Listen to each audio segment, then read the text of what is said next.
What is up? Welcome into this Tuesday episode of Pushing the Pile, brought to you by FanDuel Sportsbook. Make every moment more. A big Tuesday around the nation here as it's the trade deadline coming up. And we already saw some movement here with Za'Darius Smith going from Cleveland to Detroit. You called this one. Yeah, a lot of people makes sense. I mean, it made too much sense. It makes sense. People were beating on the table for guys like Max Crosby and Myles Garrett, and those are diamonds you can't pull out of the stone there. And the teams that because they're the crown jewel of those franchises right now. When you look at guys like Myles Garrett and Max Crosby, all you have to do if you're the Detroit Lions is get a little bit better. You have a massive fall off without Aiden Hutchinson, whose production was off the charts. His ability to stay on the football field, play run and pass with the same vigor. He goes out. Now you need to find a replacement. You don't need to find a replacement. You need to find somebody who can fill up that gas tank a little bit, give you some juice on the edge. Za'Darius Smith has done it for a long time, particularly in the NFC North. He's going to fit right in, Pete. No, it's a great move for them, but I don't think they should be done. Go get Arden Key, too. Yeah, pair him with somebody. Pair him with Arden Key. Because you're already down your other end. The Titans are going to sell off assets. They've already proved that they're doing that. They got rid of Hopkins and Jones. So go get Arden Key. Now you have, all of a sudden you look at that team and you're all in. Go in. This is your year. Go win the Super Bowl. If you get – look, Za'Darius Smith doesn't come close to replacing Aiden Hutchinson, so get two of them. And give that guy doesn't exist. Whoever it is that you're looking Crosby, for but they couldn't get to him. replace Aiden Hutchinson. It was Crosby. It's Max Crosby, but even still, the things that Aiden meant to that football team, they don't know Max Crosby like that. You bring him in, he may not have the same effect on that locker room. Guys respected him. You bring a guy like Za'Darius Smith in, you get some production, you get a vet who can work with the guys that are going to be behind him, and he's going to be a better option for you. Za'Darius Smith, definitely not the same player we saw back when he was with Minnesota. Probably the last time he was like really dominant. He's huge. Last year. But he's still good. I mean, he has 27 pressures this year. The leader now for the Detroit Lions with Aiden Hutchinson down 8, Josh Pascal. Like they were bad. So this is an upgrade. It's not, like you said, Max Crosby. It's nowhere close to Aiden Hutchinson, but it's a guy that can win a one-on-one against their lesser tackle. So you agree with me they should go get somebody else too? I think so. Yeah. I mean, if you're going to make this move, you could make a move for a second one too, because it's an all-in sort of move that they have the window to, because they have so many young players on this roster. They're really not paying a lot of guys top dollar on this team besides someone like Jared Goff. So yeah, I think if you're going to make this, I think you really hammered home and go all in and make another move. By the way, Za'Darius Smith way back in the day was on my Better Than team when he came out. I love Za'Darius. He's a really good player.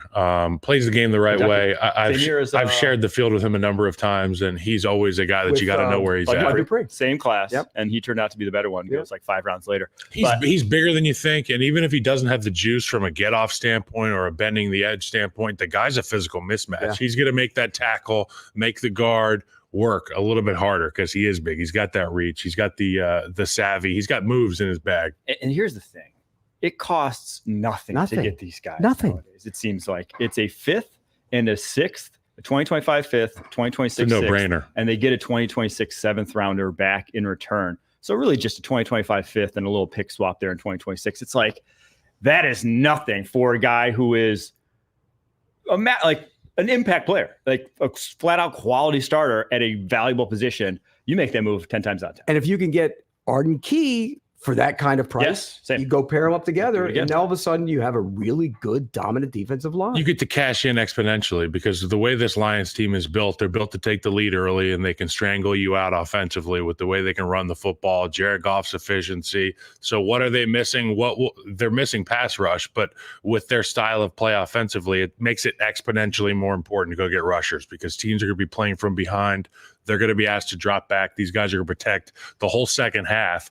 Go put out some good rushers. I say it a lot. The draft is 4 rounds long. So if you don't have to give up a top 4-round pick, you've really not given up much of anything in terms of draft capital. Unless you get lucky like the Dynasty did by getting Brady in the 6th round. Yeah, but like that, there's not a huge difference between 5th, 6th, 7th rounders and guys who end up UDFAs in terms of just success rate and where you can find talent at that point. What was Trey Smith, like a 5th rounder? Trey Smith was a 6th rounder, but he had the heart condition. That was the heart condition. People just weren't. But still, some people get, they get lucky. They get choosy. Speaking of Trey Smith, we will get to a little build our perfect guard here.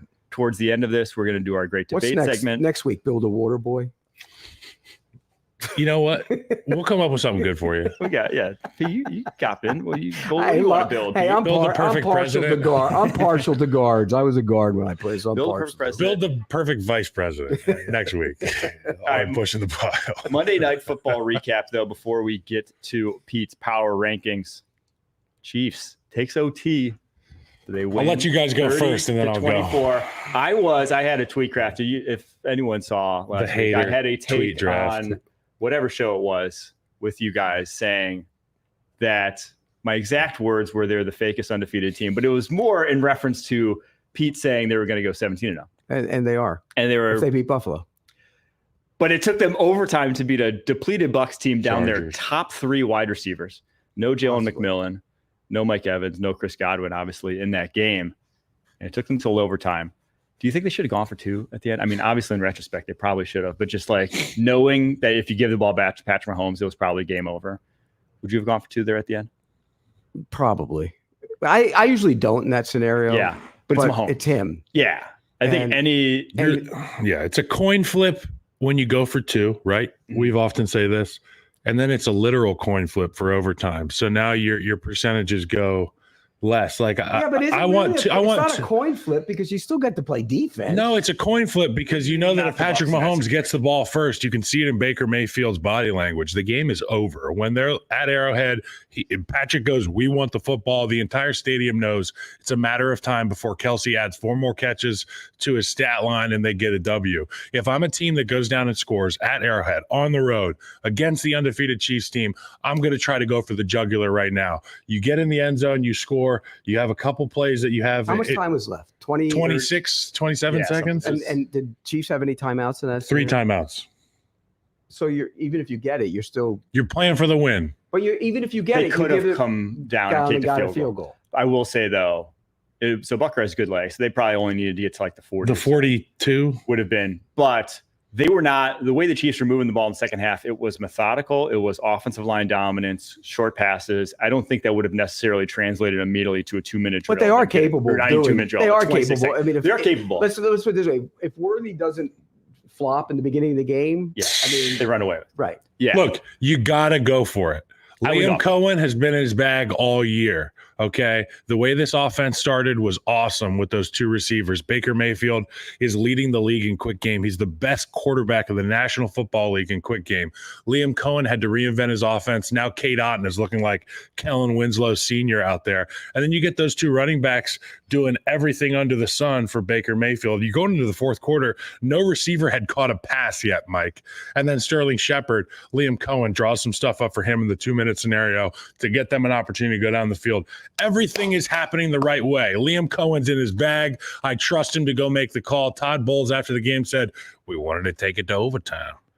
No, you got to go win the game against Patrick Mahomes. You got to kill Jason when you have the chance. We saw it. Brian Fitzpatrick tweeted out, Todd's definitely not going for 2. Yeah, he knows he's not. But I do agree that everyone says, every coach defends 4th down, 2-point conversion situations with game scenario. You're not in the game scenario. I think everything about that game scenario with how much your defense was on the football field that game, how much they were getting run on, how much they were getting blown off the ball, how methodical the Chiefs were about moving the football down the football field, and how much Liam Cohen seemed to have Andy Reid's number from a play calling perspective, because that wasn't a Baker Mayfield performance to get them back into it. That was Liam dialing up some really nice offensive stuff to scheme around the fact that they were down their top 3 wide receivers. So in that scenario, he had both his arms tied behind his back in a fight. I trust Liam Cohen to have a play ready that was going to put the Chiefs in a situation that you had a better chance of converting there than you did of stopping the Chiefs. Did you see he mentioned the weather as a pot? He said, well, come on, give me a break. I mean, it was pissing a little bit. Coaches will have any excuse right. to not go. Normally in that scenario, I don't go for it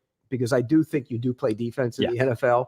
But in that one, with him on the other side, you probably do go for it. Both those teams were moving the ball at will, it seemed like, and stylistically differently. But, we'll go back to the start of the game. DeAndre Hopkins getting involved early for the Kansas City Chiefs, and they talked at length last night on the broadcast about the fact that Hopkins and Mahomes have some sort of synergy. They've got real chemistry.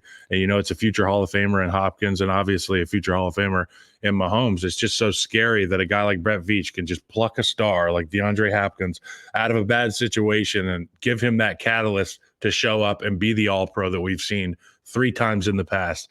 Be that guy who can be relied on in the short yardage situations. He ran that slant. That's exactly against that second-year player, and I was like, this is exactly what Mike Renner was talking about but when they got in Hopkins. That offense, he doesn't have to be the guy. Yeah. He balances. What he does is he balances the field. He gives them something The thing that's still desired is that ball that Mahomes almost threw an interception to Winfield at the end of the game when Winfield went buzz coverage and he slammed down into the second level and Hopkins didn't get his head. When they get on the same page there, you think they're good at third down now? You think they're efficient with moving the chains? Oh, my God. Better yet, wait until they get Worthy going. Yes. Because that play, the first play, that's a touchdown. He's too fast.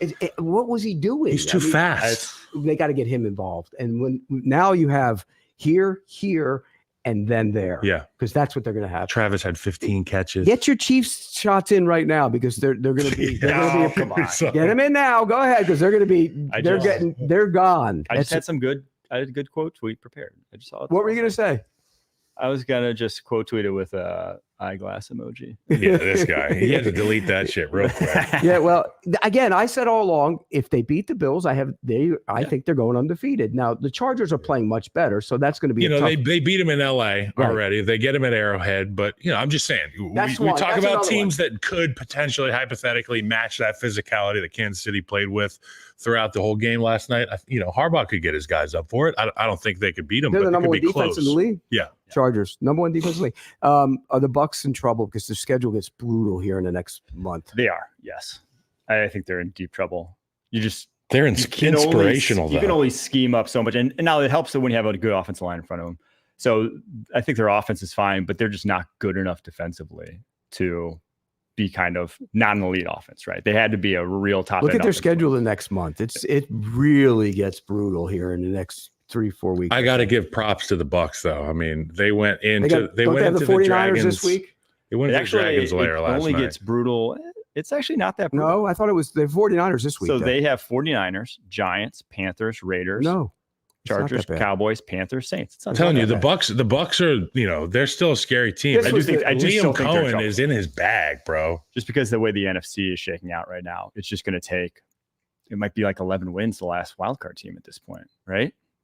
With the Eagles, Commanders, both 2-loss teams. The Eagles, Commanders. You got the 3 teams and then the 3 teams in the North. Yeah, all probably going to end up 10+ wins. So the Bucs at 4-5, you need to go 6-2 the rest of the way against that schedule. And they have 2 losses. They have 2 losses to the Falcons, so they can't catch them. So yeah. So can we talk about Kareem Hunt for a minute? He was not good. Kareem Hunt runs so hard, and there's so many plays where he should get 2 yards, but he continues to keep his legs churning, and it matches the output of effort by that offensive line. What did you say he was what? He's not. He's lost so much of his step. I mean, it's the O-line. It's the doesn't matter. I kept thinking about Pete. Put anybody in there if you got good blockers. He's got a good point. When your runner gets to this point, and you have a good point too, he's going to turn a 2-yard gain into a 4-yard gain, but he's also going to turn a 15-yard gain into a 5-yard gain. Correct. Mm-hmm. That's where he is right now. Well, that's why the Chiefs are number 1 in the league in rushes of 4 to 9 yards, but they lack the ability to get out there and have true explosive runs. They've got the guys at the line of scrimmage who can get these dudes blocked up, the defensive line, the linebackers. What they don't have is that true explosive threat to be able to make that last guy miss. The coaches in these offensive meetings, they say, we're going to get this blocked up. There's going to be one guy for you to make miss, and then we're hitting our head on the goalpost. They're not getting there yet. Pacheco's coming back. And that's what they're setting themselves up for. And you talked about it. They're going to get their receivers back. Pacheco's going to be healthy eventually. And when that happens, look out. Okay, go ahead. I was going to say, they didn't make the move for Cam Robinson like I thought they should make. I thought the Vikings would make the move. They did go make the move. They need to get a tackle. Yeah. They have to try. The problem is there aren't any. Mm-hmm. Where are the tackle? Where do you go get? Cam Robinson was available for a reason. I saw a concerted effort from Patrick Mahomes when the pocket was breaking down for him to step up into the eye of the storm in the pocket last night. I don't know if you guys realized that. Patrick Mahomes was making a concerted effort to not bail out of the pocket. And I think it's because of the issues they have at the tackle position. I think they're telling these tackles, run the guys by, let Patrick step up in the pocket. We got 3 all-pros. Sit right behind that clean dish. Stay in it for another half beat and make your read, make your throw. And we've seen Patrick get out and run and have a lot of success at it, but I think it's been a concerted effort on that offense's part to keep Yeah, Pat they're in the gonna pocket. You try and get a tackle, though. I think what they're doing is they're covering up the issues you're talking about with the way they're going about their business. I think he would get back to being true Patrick Mahomes if they got a left tackle. The question to become, what was last night? Huh? What was last night? It still wasn't. I mean, the throw he made down the field that Hopkins caught, he threw into 8 guys. It was a great play. Antoine Winfield should have had. It was a cool play to look at. Yeah, I mean, that was where the throw had to be. That was a great throw. But don't get wrong, but it should have. Antoine Winfield had one of the worst. I mean, plays there were situations. I just don't think they're playing quite to that, and I think he's being restricted by both tackles because the right tackle is not very good either. Yeah. All right, let's get to Pete's power rankings right after this. Those are all A just new right. crown awaits.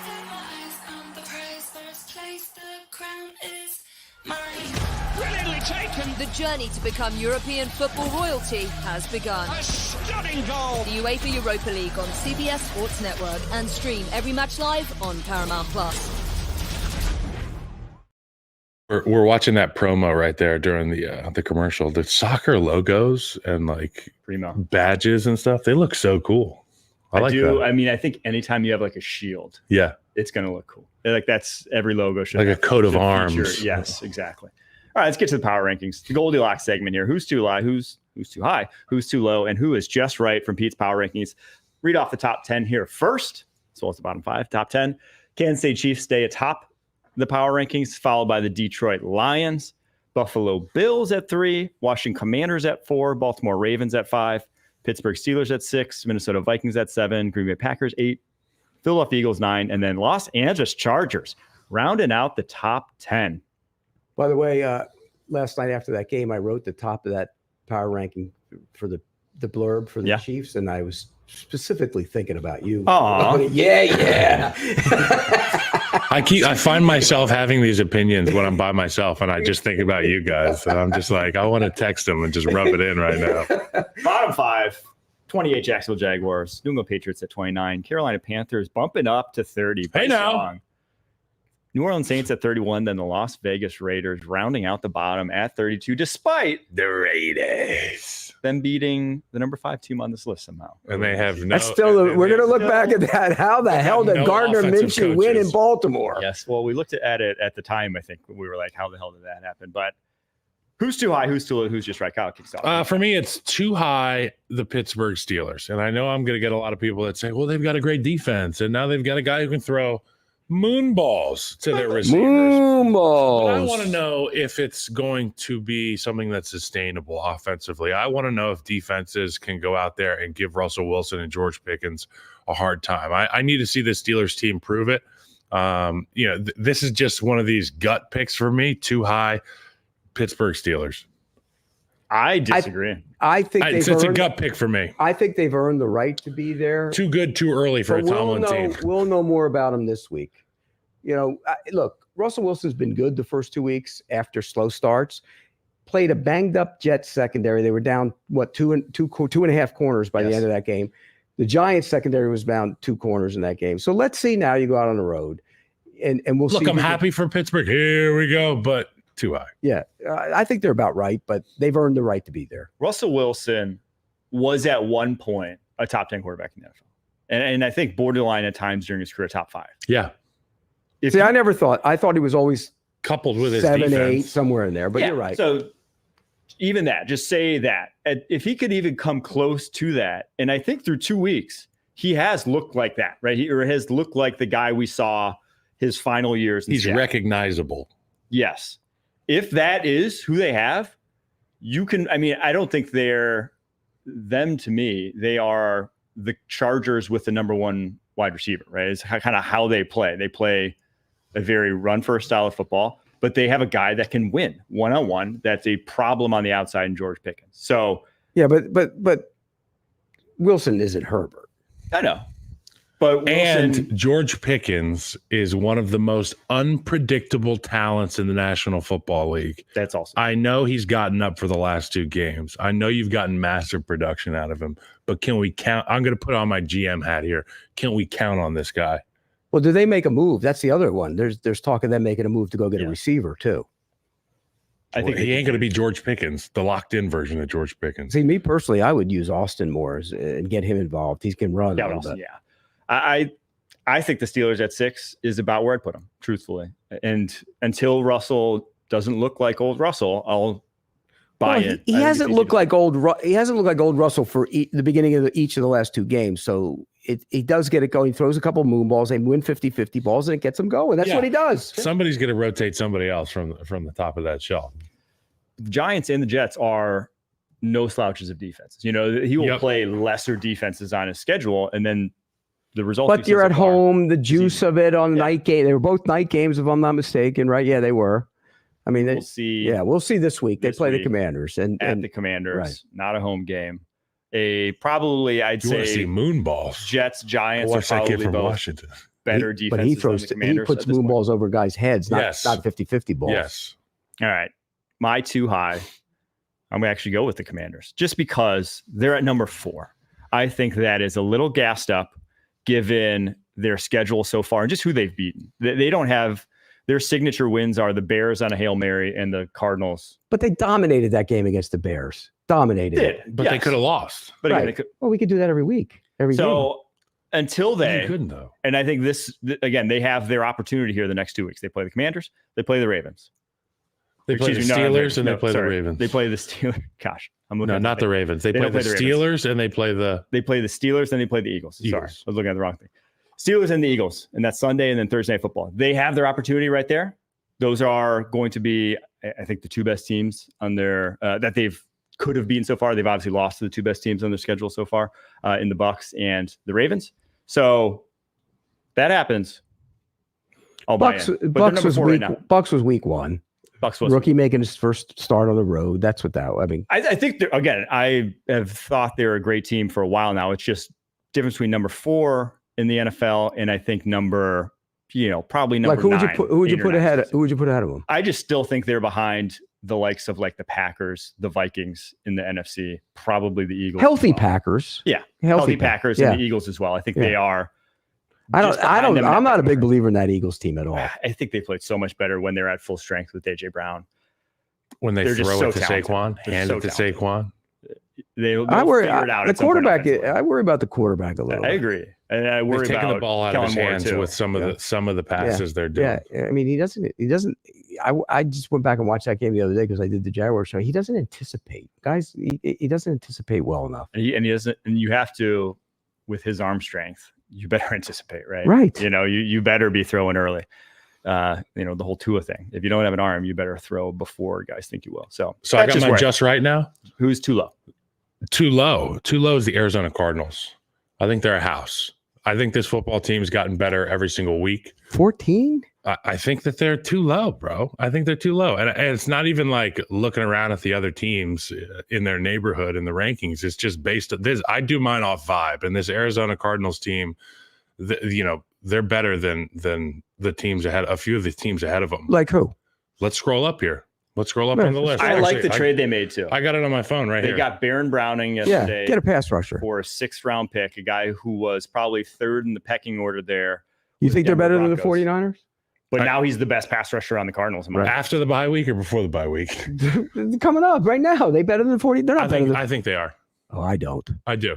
I do not. I think they're hot. The Cardinals are about right. I think they're hot right now. I think they're really hot. I think it's one of the great. I love James Conner. I think it's one of the great overachieving stories in the league right now. Which is awesome. It's a great story, and he's done a great job. It's just like the defense in Washington, and I'll talk about Washington here in a minute. The team that you said is too high. I think they're just right. I mean, I think that it's like I am jumping the gun. It's like when you see an iceberg in the ocean, you're like, man, that thing is big. And that's what we're saying about the Commanders right now. Look how big it is. You go under the water, there's a lot more iceberg left. I feel like with this team, the way that this defense has been rolling and playing above their weight class the whole year has been impressive. Dan Quinn's got his guys locked in. And I haven't even talked about Jaden Daniels. Jaden Daniels gives you a chance to win, not only win, dominate every week on offense.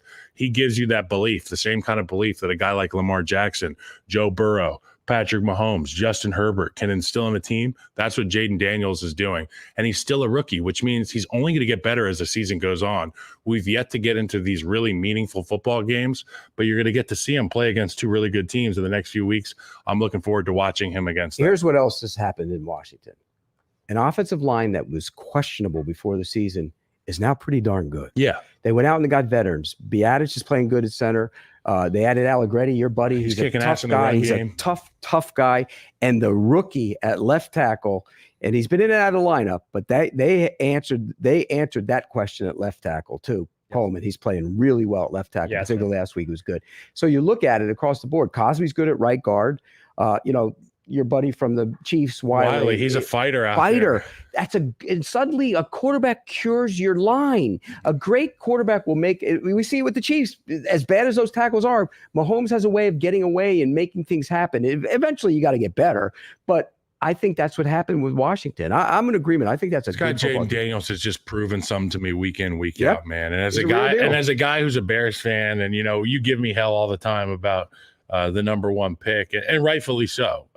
But it's all about this guy. It has nothing to do with comparison. Jaden Daniels is special, and that Hail Mary was a hallmark moment. It's these. They picked the wrong guy in Chicago. I'll say it. Nobody says it. I'm saying it. It's over. It's done. He picked the wrong guy. We talk about that guy's the main character. When I talk about Travis Kelce, he's dating Taylor Swift and Super Bowl champ every year and the nicest guy in the world. He's got 15 catches last night. Jaden Daniels is the main character. You know what I'm talking about? He is the guy that the movie's about, and we're just kind of watching it right now.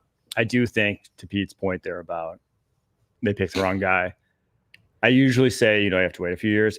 I think with the level of play that Jaden Daniels has, it's easy to say it's just like if Caleb Williams ever gets to that level, you're happy as heck, right? At this point, if you're Bears, it's just he's playing at another one makes it plays and makes it easy. It's easy. The other guys spinning around and we talked about experience before. Caleb doesn't have the experience that Jaden Daniels does, and I think that's really important. When even a guy like Bo Nix, we're not writing Caleb off. Even a guy like Bo Nix who has that kind of experience in college, you can see it translate to his Nobody's writing Caleb in Williams the NFL. Yeah, I mean that'd be unfair to do. No, but he's a little. I'm still at USC in him. And I think it's like saying, back in 2020 when Dolphins picked Tua, Chargers picked Herbert. It's like saying that year, if you're just like, okay, they definitely made the wrong decision. Well, they did. It's obvious to say. It was obvious to say as a rookie because Herbert was already at a level of play that just and it's played out that way. Something about those Oregon guys, man. So, yeah, good rookies. All Oregon guys, all of them, ready to go. My too low, and I think we had this as a too low last week. And we talked about their offense, but I want to talk about them because of their defense. And it's the Los Angeles Rams. I think at 15, I think they're a little bit better than that. Mm-hmm. I think I'm taking them over the Cardinals right now. I think I'm taking them over, even the Texans right now, maybe even the 49ers right now. I just think that this team, and again, I want to highlight their defense because so much better from the early season because these rookies can get after opposing quarterbacks, whether it's Fisk, whether it's Verse. They just have a much better defensive line. Omar Spates making plays. Than I gave them credit for. Cam Kinchin's now entering the starting lineup, making plays on the back end. I think this defense has changed a lot since early on in the season, since they gave up 41 to the Cardinals in week 2. This team now with that healthy complement of wide receivers, with their O-line even getting more reinforcements in the coming weeks here, I think they're a real threat. I think they're a threat too, and I think I've moved them up a little bit, and I think they're moving up, and they're legitimately one of the great coach, great quarterback, and the defense is growing up. And young, hungry, and defense. Les Snead knows what he's doing. I've known Les for a long time. Yep. Les started his career in Jacksonville as a gopher. And you know what his job was? Washing the GM's car. No, you know what his job was? Main job? Go get Andre Rison up out of bed to make sure he made it to practice. He'd go there and get him. He'd have to go get him. And Les Snead knows what he's doing when it comes to picking football players. And he knows how to restock the roster. He knows what it takes. You look at that draft this year. It's incredible. He's had a lot of really good drafts. He knows what it takes to build a roster. People said when Aaron Donald left that this defense is going to take a decade to get this defense back. Well, you go look at a decade ago, what they did with that defensive line room. And it was my brother. It was Robert Quinn. Aaron Donald came in the fold later on, but it was a bunch of these high-round draft picks. Now you're starting to get the same thing out of this group here. You're getting a ton of production out of youth draft picks. So it's a testament to Les Snead and his knowledge. That's a good point. They're getting better. You're correct. You're 100% correct that defense is getting better by the week. Yeah, especially that defensive line. I didn't even mention Kobe Turner, Byron Young. Those guys are both in their second year, both playing well as well. So they can. The corners are still answers. a little bit of a question. And, yes, I'm not saying it's a great Darius defense. Williams is they'll be tested in these track meets week in, week out. All right, who's ranked just right? Oh, you already went. Yeah, sorry, I jumped the gun. Commanders rant. I'm going to say the Chargers at number 10. I've been a little hesitant to really go in, even though I picked them to make the playoffs. Like I was a fan of them early on. Quentin Johnston can catch now. But I do think the passing evolution we've seen in recent weeks, the emergence of guys like Quentin Johnston this past week, like Ladd McConkey in that offense, I just think when you're playing defense as well as they are, and when you have a complementary offense that won't turn the ball over, will run it well, and now guys you can semi-rely on at the receiver position, that's a top 10 team, in my opinion. Now, we went over yesterday about how they really haven't been tested by a top offense. The best offense they played all year is probably the Chiefs, right? They haven't played one of these juggernauts, so we'll see. Was it the anemic Chiefs? And it kind of was. It was when. But they've also been the game that Rashee Rice got. They've also had injuries on that side of the ball that have impacted him too. I mean, Bosa's been in and out of the lineup and hasn't been himself either, by the way. So as he gets healthier, that defense is going to get healthier. I like what they've done because I was concerned about Harbaugh and Roman and how you would use Herbert. In the last 3 weeks, he's averaging over 300 yards passing. So that tells me they're smart enough to realize what they have there. Mark Trestman's there too. Mark Trestman, who I think is a really, really bright offensive mind. Very. That's a guy that doesn't get named a lot when you talk about the Chargers. But I remember, because my rookie year, that was my head coach who drafted me. Every single meeting, we had answers for pressures. We had answers for coverage. We had answers in the run game.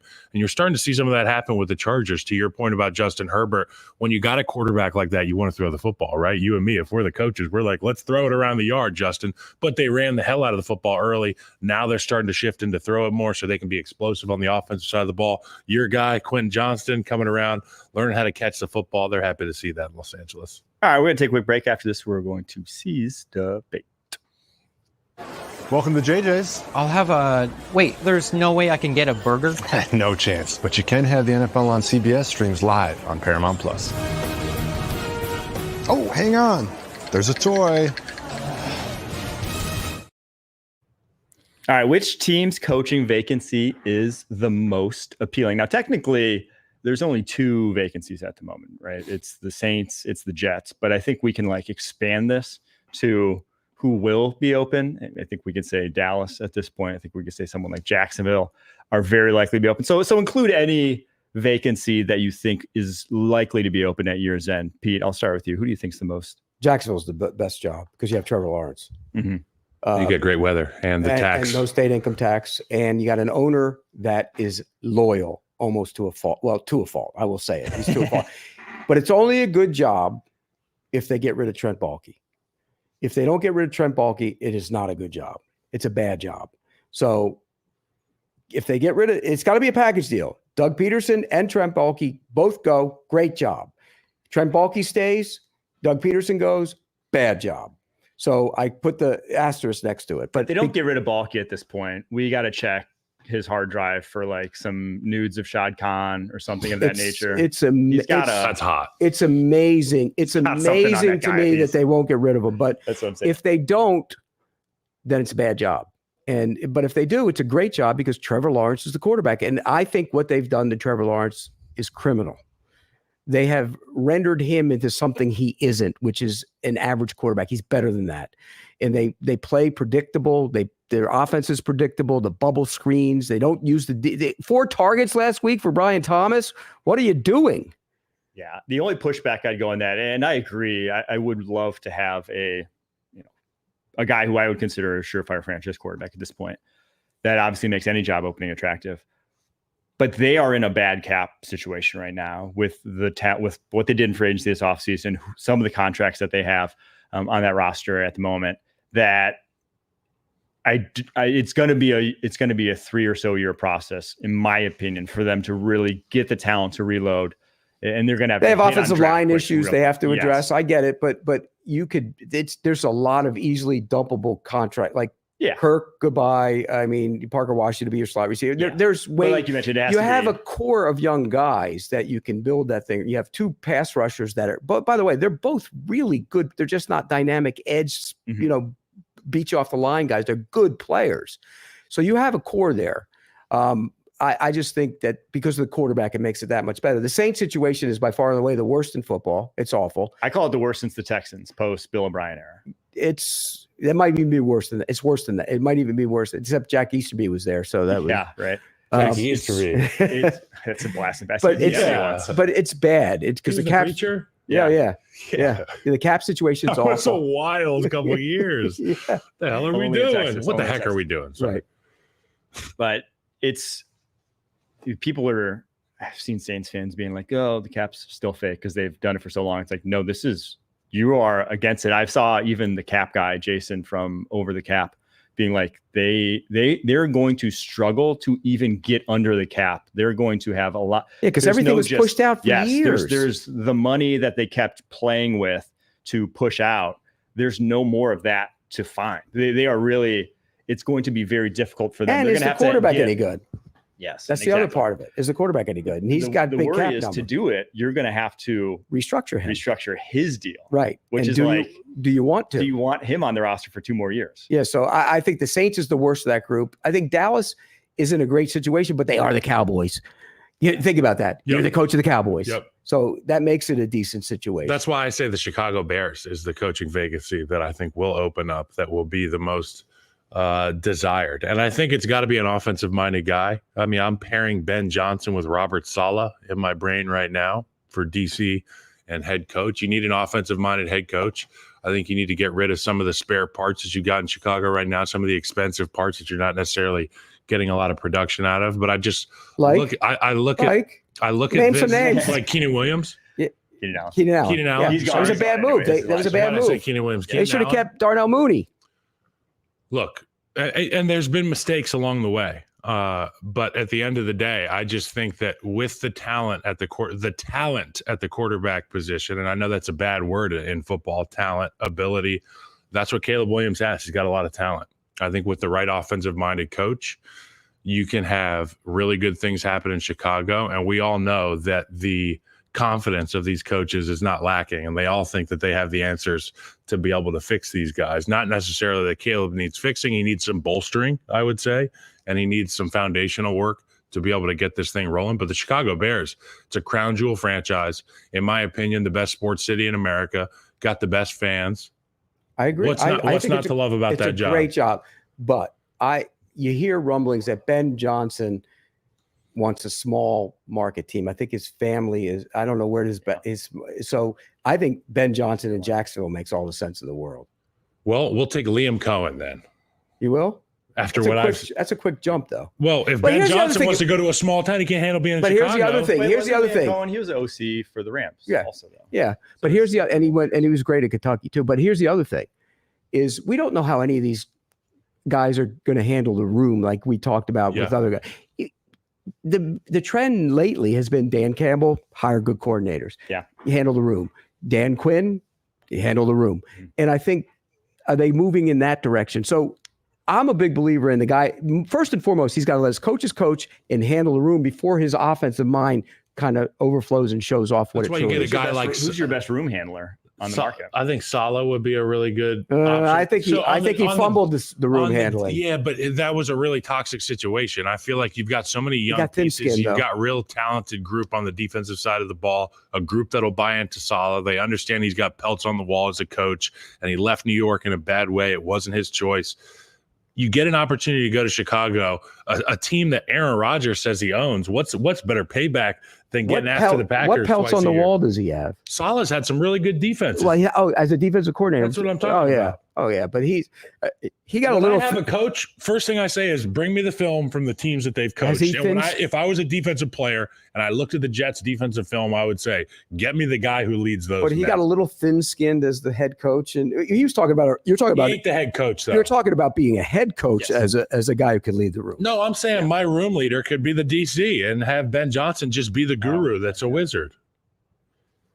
It's 2024. It's about to be 2025. You got to have a room. It's a brand new. You got to have a room leader, though. If Ben Johnson's the room leader, fine. He's the room leader, and he's a coordinator. I don't know him like that. I've never been in a room with Ben Johnson, but what I've seen is his offenses play, and like I said about Saleh's defenses, I would be chomping at the bit to get involved with that. I mean, if I'm an offensive lineman, there's nobody else I want to. Here you go. Here's two more: Harbaugh and Mike Tomlin, room leaders. Both Harbaughs, right? Dan Quinn. Right. That's room leaders. All right, my best coach in Vegas is the Jets.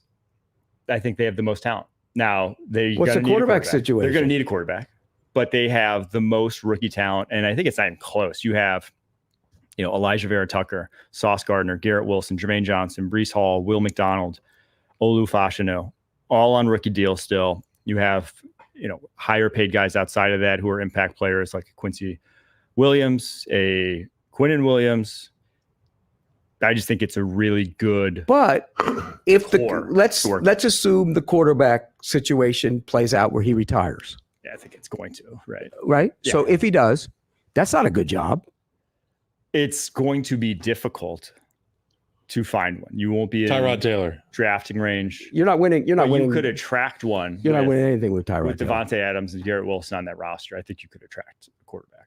Who? Sam Darnold? You gonna bring him back? It's tough. You gonna bring Sam Darnold back? Sam Darnold. But yeah, I just think the core is there to win with. But yeah, I agree. I'll take my quarterback before I deal with but not having a quarterback. I want my quarterback. But you get leash usually when you don't have a quarterback in the NFL. You get some. In New York, it's hard to get that though. All right, next embrace debate topic. Which recently traded player will make the biggest difference for their new team? And Cam Robinson. Had to have it. They had. Yeah, were they going to start Quisenberry left tackle? They had to go make the move. Now he is a good pass protector. Yeah. He is not great in the run game, but he's a non-willing participant at times. But just the difference between that and he got a game ball the other night. Did you see it? You know what? Good for him, man. Good for him. But that's such a massive upgrade for what they can then do offensively. That is the biggest difference. Now, does it put them over the top? I don't think so. But is it the biggest difference maker? Yes. I don't think whether it's Uche, whether it's DeAndre Hopkins, whether it's Za'Darius Smith. Hopkins could be it too. Hopkins is the answer. Yeah, because he balances the field and he makes their offense different. Is a sleeper cell all-pro that's been cryogenically cryogenically frozen for many moons, and he was activated by Patrick Mahomes, can't run anymore. Andy Reid, and Brett Veach, not to run, but to do the short area stuff. We get it. To be the big catcher, but not an all-pro. Reliable veteran. That's not all pro. That's the big difference. Last night, heavy involvement. They had a 40-year-old named Travis Kelce who had 15 catches. They just find a way to get guys going. Reliable veteran for Hopkins, not all pro. No, frozen all pro. Three-time. He's going to be a Hall of Famer. But what I'm saying is you're getting somewhere between what he has been in Tennessee and what he was early in his career, which is you land on a really good receiver there. And I think it's great for their offense. His impact is huge. Hopkins is probably the answer. Can't throw the ball to Cam Robinson. Josh Hayes yesterday. Can't throw the ball. He was going against the backup to the backup is who he was going against. Yeah. So I'm not going to get ready to crown him for his impact. But he's an upgrade. I think of all of them, I think he's because that team can do a lot. I think they can do it. He takes them to a point because he gives them another option in the middle of the field. The Za'Darius Smith move would win for me if he gets paired with somebody else. That would be it. If they go get Arden Key or somebody like that, then I'll say the Lions moves. Okay. Which team will buy or which teams will not sell when they should have sold? The Raiders. Should sell Crosby. Yeah, that's what I'm saying. They should sell Crosby.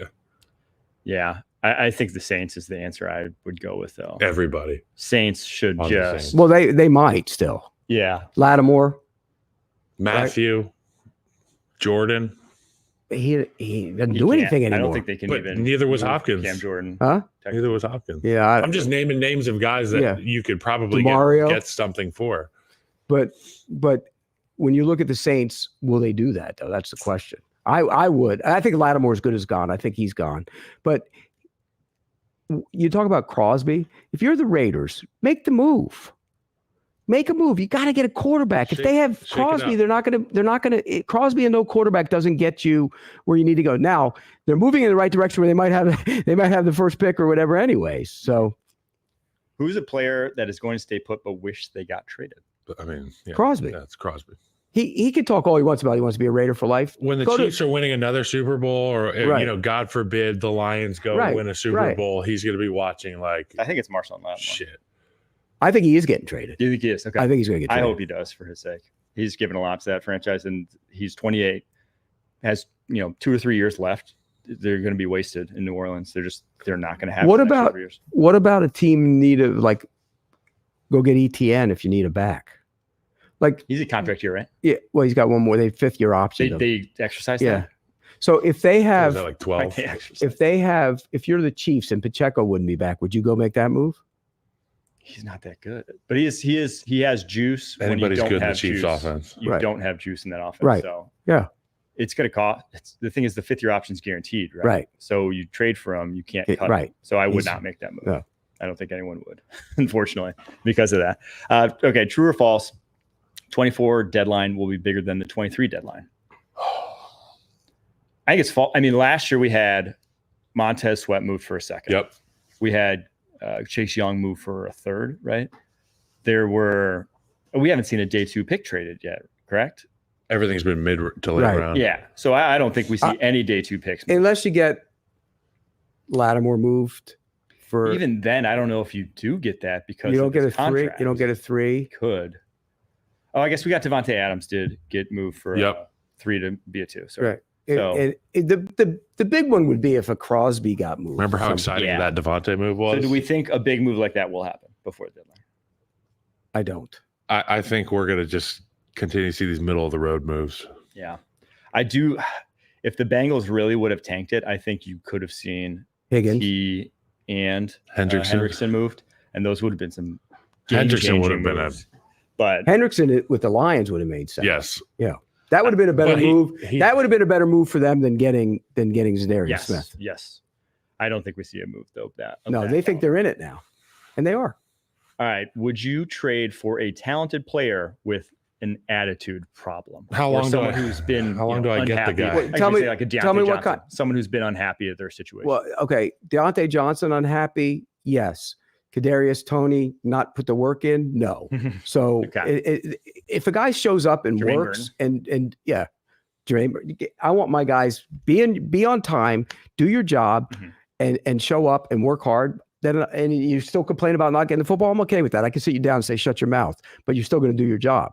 The guy that doesn't do his job, I have a problem. Yeah, I want to say whoa rather than sick him. You know what I'm saying to these players. And if you can give me a guy that I got to be like, hey, you can't do that. That's better than being like, you got to do this. And I think you get him after Christmas.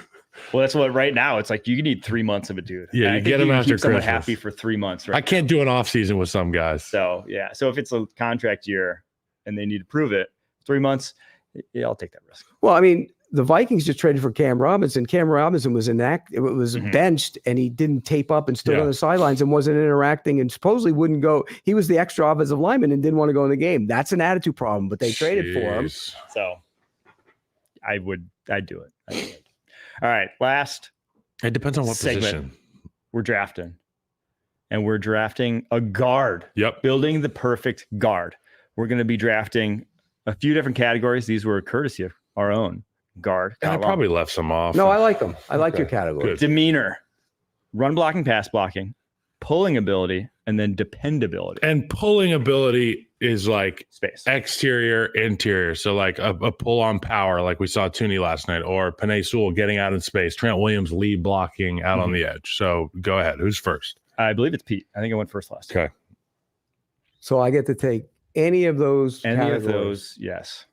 I'll take Tooney in pass protection. Yep, that's a good first pick.